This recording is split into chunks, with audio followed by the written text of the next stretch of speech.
Now, in the definition of what we know as Buddhism, it's a religion, it's a way of life, but really you can put it into different, it could be a study, it could be the way you live, it could be something else that you brand yourself with. But I like to say that Buddhism is more like a practice. It's not just a label, but it's a practice of how you live, how you relate to other people, how you relate to yourself, how you live in the community, how you basically conduct yourself day in, day out, in private or in public, right? I grew up in a traditional Asian family, I would say. I go to school, primary school, kindergarten, primary school, secondary school, university, so the straightforward kind of education.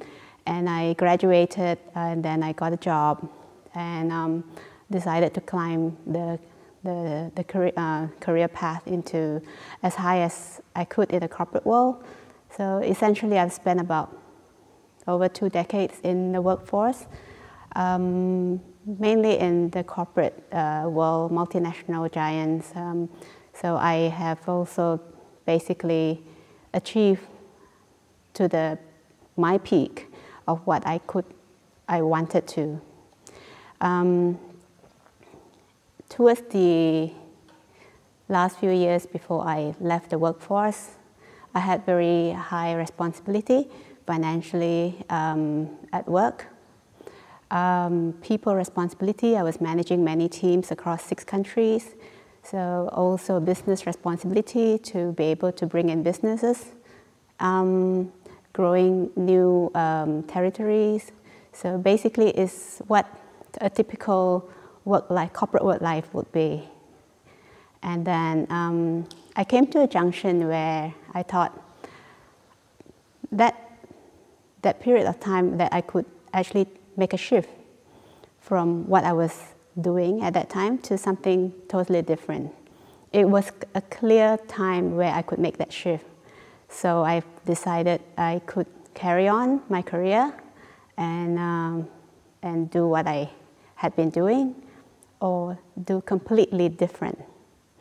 That means going from a home life into a homeless life, going from earning money, lots of money, to no money, being with a partner into living alone, and also being out in the nature. Before I was living in a city and traveling, doing what needs to be done as a corporate person. So that was an exciting, yet also quite a scary decision to make. I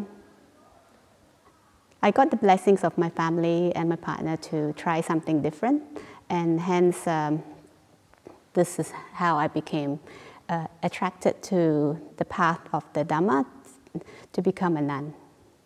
So also at that time, an opportunity came up in Dhammasara where I could give my service to the nuns community as a layperson.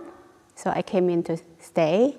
So at that time where I wanted to make a change from my corporate life into something different, an opportunity came up at Dhammasara where they require a layperson to come and help the nuns to do service at the monastery. So I came in to stay as a layperson, helping with the cooking, the driving, and most of the daily monastery work that some of the nuns, because of their rules, they can't carry out those. So I could help them in that sense. So having stayed here and getting to know the community, getting to know the life of a nun, so I decided to try to go forth. So I took on the white robe trainee nun, they call it the Anagarika, as a training to experience the monastic life. And after a year, then I thought I could try again to give up money, and therefore I became a brown robe nun, the Samaneri, they call it a novice nun. And after a couple of years, I became a little bit more brave to tighten up my little cage where you have more rules. So I've taken higher ordination since after 2 years as a novice. So just now you said you had a partner. How hard is that, like letting that go? Whoa, okay. I think we've been married for 18 years. We've been best friends. And in a way, I think the first thing at the very start of our marriage, he said that he can't make me happy. I have to find my own happiness. And that was very, very difficult for a lay person to accept. But it's actually very deep in a way. So I think somewhat that set the stage.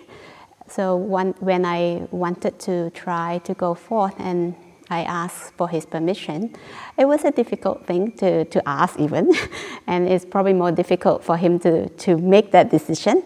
But I guess he said, in terms of an analogy, say if I have a daughter, he says, and the daughter say, "Daddy, Daddy, I've been accepted into the best institution in the world.